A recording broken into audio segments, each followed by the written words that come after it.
بسم الله توكلت على الله. معاكم نشوى من مطبخي. ان شاء الله النهارده هنعمل اكله شيك جدا حلوه قوي.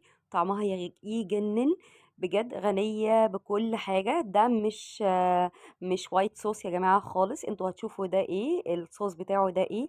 عملنا الفراخ رول، صدور الدجاج عملناها رول، محشيه لبنه، محشيه خضار، محشيه جبنه موتزاريلا. يعني بجد بجد شوفوا الموتزاريلا عامله ازاي، تحفه تحفه تجنن. يا جماعة والله أنا مش بقول موتزاريلا، لا هي فعلا اسمها موتزاريلا مش موتزاريلا. تمام. تحفة الأكلة حلوة جدا. قدمتها مع رز أبيض عادي جدا، يعني قدميها مع اللي انت عايزاه، بس يستحسن ان انت تقدميها مع الرز الأبيض عادي جدا، الرز المصري بتاعنا الأبيض التحفة اللي يجنن. بصوا عاملة ازاي، تحفة تحفة تحفة تجنن. عملنا أكلة فخمة جدا جدا جدا. طبق رئيسي في الفنادق وبيتباع بمبلغ غالي جدا، عملناه بأقل تكلفة. وشوفوا الشكل عامل ازاي. هستنى شوية تتمعنوا وتتخيلوا وبصوا، يعني تشوفوا جمال الطبق عامل ازاي. بجد شوفوا الجبنة عاملة ازاي، بتمط ازاي الجبنة، مطتها تحفة تحفة تحفة. وشكل الطبق يجنن. يلا بسرعة نروح للمقادير بتاعتنا. معايا نص كيلو صدور فراخ متقطعة تقطيع يعني وسط. تمام. هبدأ ان انا اجيب المدق بتاعي على الناحية اللي هي المسننة سنون كتيرة، مش اللي هي السنون الواسعة، لا السنون الكبيرة. ما عندكيش مدق والنبي بالله عليكي بإيد الهون، بايد الهون هتدقي بيه. احنا بندق ليه؟ انا عايزه الفراخ بتاعتي تكون يعني شبه ان هي تكون يعني حاجه كده رقيقة جدا. تمام. مش عايزاها حاجة سميكة عشان تستوي معايا وتبقى لذيذة، ودي ينفع بمعنى أصح تتلف معايا. هجيب كل الكمية بتاعتي، نص كيلو صدور فراخ، نص كيلو صدور فراخ فقط لا غير. عملنا بجد طبق فخم جدا، راقي جدا، شيك جدا، يجنن. فيه فوائد عالية قوي قوي قوي. يعني بأقل تكلفة إن شاء الله بإذن الله هنعمل الأطباق الأوفر قوي الغالية جدا اللي احنا ممكن يعني نروح مطعم، يعني تبقى صعبة علينا بالنسبة لنا ان احنا ناكلها وتبقى غالية اوفر. الحاجة بقت غالية جدا فاحنا نعملها في بيتنا. عندي التوابل بتاعتي: توم باودر، بصل باودر، آم، آه، كاري، اوكي، فلفل اسمر وشوية ملح. توم باودر، بصل باودر، فلفل اسمر، كاري، وشوية ملح. قلبت كل التوابل دي مع بعض. كل التوابل هي توابل شوية صغيرين يعني. تمام. وهبدأ ان انا اوزعها على الفراخ من على الوش ومن على الظهر. تمام. عشان تاخد في التتبيلة كويس، تتشرب التتبيلة بتاعتها كويس. هو كان في مشكلة عندي ان المفروض الجزء الناعم ده اخليه من تحت، واللي هو الطري، اللي هو الجزء الطري ده هو ده اللي انا هحشيه، بس للأسف يعني ما اخدتش بالي. عادي كلنا بنغلط، مفيش مشكلة. بس الحمد لله طلعت النتيجة ناجحة جدا. هنيجي بقى للصوص بتاعنا اللي احنا هنحشيها بيه. عندي لبنة، ما عندكيش لبنة ما تأزميش الدنيا والنبي، وما تقوليش لا مش هعمل الوصفة بأي جبنة. هتكتفي بالموتزاريلا، مفيش اي مشكله خالص، اكتفي بيها. تمام. هاخد معلقتين كبار من اللبنه، مش هاخدها طبعا كلها، يعني اللبنه غاليه يعني هنوفر، هنحاول نوفر وهنوفر وهتفيض كمان، يعني مش هتفيض، هتفيض. معايا معلقه صغيره مليانه زعتر. تمام. هبدا ان انا اقلبه مع اللبنه واركنه على جنب. عندي كزبره، هي دي كزبره، يعني انا بتلخبط بين الكزبره والبقدونس بصراحه، يعني لا هي دي بقدونس. تمام. مش كزبره، حزمه بقدونس. وعندي فلفل رومي وهقطعه صغير جدا. كانت السكينة بجد خنقتني، وكانت يعني بصراحة يعني طلعت روحي فغيرتها. طلعت التانية أسوأ من الأولانية الحمد لله، يعني ما رفعتش راسي، يعني طلعت استفزتني جدا جدا. والله كنت يعني هتنرفز على الفلفل ويعني وأكتفي بيه كده. تمام. قطعت خلاص احنا قلنا بقدونس ولا كزبره والنبي يا جماعه قولوا لي؟ بقدونس صح، بقدونس اه. بقدونس، حزمة بقدونس وفلفلتين او ثلاثة. وبعد كده هبدأ اجيب البانيه بتاعي، وبعد كده هحط عليه اللبنة، اللبنة اللي هي بالزعتر. وبعد كده هحط عليه الخضار بتاعي، وبعد كده هحط عليه الفلفل، وبعد كده هحط عليه الموتزاريلا. وبعد كده هنقفل الفراخ بتاعتنا. تمام. انا مش عارفه ايه اللي حصل في الفيديو ده، محدش يسالني ايه اللي حصل فيه، مش عارفه. انا مش عارفه ايه اللي عمال يحصل ده والله في التصوير. كانت في حاجه غريبه جدا، اعذروني بجد. يعني انا مش عارفه ايه اللي كان بيحصل، ومش عارفه التصوير ايه اللي حصل فيه. دول جم ازاي ولا اتلفوا ازاي مش عارفه. ما علينا، خلاص كأن عدت خلاص والحمد لله، يعني الحمد لله ربنا سترها. وبعد كده هنجيب واحده تانية ونلفها يا رب دي تتلف معانا وتيجي في الفيديو. هبدأ ان انا احط اللبنه بتاعتي، وبعد كده البقدونس، ايوه صح كده، البقدونس، وبعد كده الفلفل، وبعد كده الموتزاريلا، وبعد كده هلف رول. سهل جدا، مفيش اي حاجه صعبه.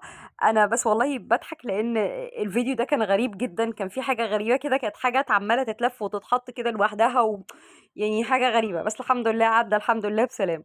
هبدأ أكمل باقي الكمية بتاعتي كلها. في حاجة صعبة؟ مفيش أي حاجة صعبة خالص يا نشوى بجد. يعني حاجة صعبة بالنسبة لكم لغاية دلوقتي؟ لا مفيش حاجة مكلفة، لا مفيش. عندي الطاجن بتاعي بايركس، عندك تيفال، عندك اي حاجة الومنيوم، مفيش اي مشكلة خالص، تمام. استخدمي اللي انت عايزاه. هبدأ ان انا ادهن الطاجن بتاعي، وبعد كده هروح دهنه الفراخ بتاعتي دهنة زيت بسيطة جدا جدا جدا، ما فيهاش اي مشكلة خالص. والله اكلة عالمية يا جماعة، لو جربتوها هتدعولي جدا جدا. بنص كيلو صدور فراخ عملنا اكلة يعني عظمة. تمام. عندي هنا معلقتين كبار مايونيز، معلقتين كبار مستردة، وباقي اللبنة اللي فاضت مننا حطيتها على الصوص ده، وقلب قلب قلب قلب. ومعلقه صغيره جدا جدا جدا سمنه بلدي، لان عندنا المايونيز والمستردة واللبنه اوريدي فيهم دهون، فاحنا مش عايزين كتير. يعني انا حطيت نص معلقه صغيره جدا جدا سمنه بلدي بس عشان يعني تظبط لي كده الطعم كده وتدلعه وتخليه دسم. يعني انا من عشاق الاكل الدسم جدا جدا يا جماعه، بحب الاكل الدسم قوي. هبدا ان انا الصوص بتاعي المايونيز مع المستردة مع اللبنه ومعلقه وشويه نص معلقه كبيره سمنه بلدي. وبعد كده بدات اجيب الصوص ده ادهن. احنا حطينا بشاميل يا جماعه لغايه دلوقتي؟ لا احنا ما حطيناش يا جماعه، هو ده الصوص بتاعنا اللي هيخلي لك الدنيا في حته تانية خالص خالص خالص بجد. طاجن عظمه يا جماعه، طاجن بجد. لو عملتوه عندكم عزومه والله والله اتحداكي لو ما اكلوهوش وقالوا لك احنا عايزين الوصفه ولازم تقولوا لنا الوصفه. اخر بقى مكون عندنا خلاص، اوكي كده خلصنا تمام. اخر بقى مكون عندنا التوم. التوم ده بقى مش عايزه اقولك تحفة تحفة تحفة. التوم لما بتحطيه في اللحوم وفراخ بيخلولك الطعم رائع حلو قوي. مش عايزة التوم عندك مشاكل في معدتك ما تحطيش توم، مفيش اي مشكله خالص. احنا حاطين اوريدي توم باودر وبصل باودر، فلو مش عايزه التوم خلاص مفيش اي مشكله. بدات ان انا احط التوم واوزعه 5 فصوص بالظبط، وبعد كده قطعتهم شرايح ووزعتهم. الطاجن عندنا في الفرن على درجة حرارة 200، لازم يكون الفرن شغال على درجة حرارة 200. وبعد كده احطه على، مش هغطيه، ما غطيتهوش. وبعد كده احطه في الفرن يستوي بالظبط نص ساعة واطلعه. عندي جبنة موتزاريلا وعندي شبت، قطعت الشبت مع الموتزاريلا وبعد كده قلبته كويس. وبعد كده هحط الجبنة بتاعتي على الطاجن وندخله الفرن تاني، يعمل بقى الجمال بقى والبكبكة بقى والبصوا الدسامة بعينها. يعني ده هتكتفوا معايا برز ابيض. ده يا جماعة ما يتاكلش الطاجن ده، ما يتاكلش ابدا ابدا، ولا مع رز مبهر ولا مع رز بسمتي. هو الرز الابيض كده بقى، وتحطي الصوص كده مع الرز بقى ويجنن، وظبطي بقى الطبق بتاعك، خلي البرزنتيشن كده يجنن. وبصوا بقى المنظر والجمال، بصوا الطعامه، بصوا الصوص عامل ازاي يا جماعه، بجد حلوه قوي قوي قوي بجد. طبق عالمي، طبق تحفه جدا، طبق شيك جدا، طبق راقي جدا. بنص كيلو صدور دجاج عملنا بجد عظمه، عملنا عظمه يا جماعه. هتجربوا الطاجن هيعجبكم جدا جدا جدا. الفراخ ممكن تحشيها اي حاجه عندك، اوكي. احشيها موتزاريلا، احشيها لانشون عندك، احشيها سلامي عندك، اوكي مفيش اي مشكله. دي مش يا جماعه، ده مش كوردون بلو خالص، ده مش كوردون بلو خالص عشان محدش يقول لي ده كوردون بلو.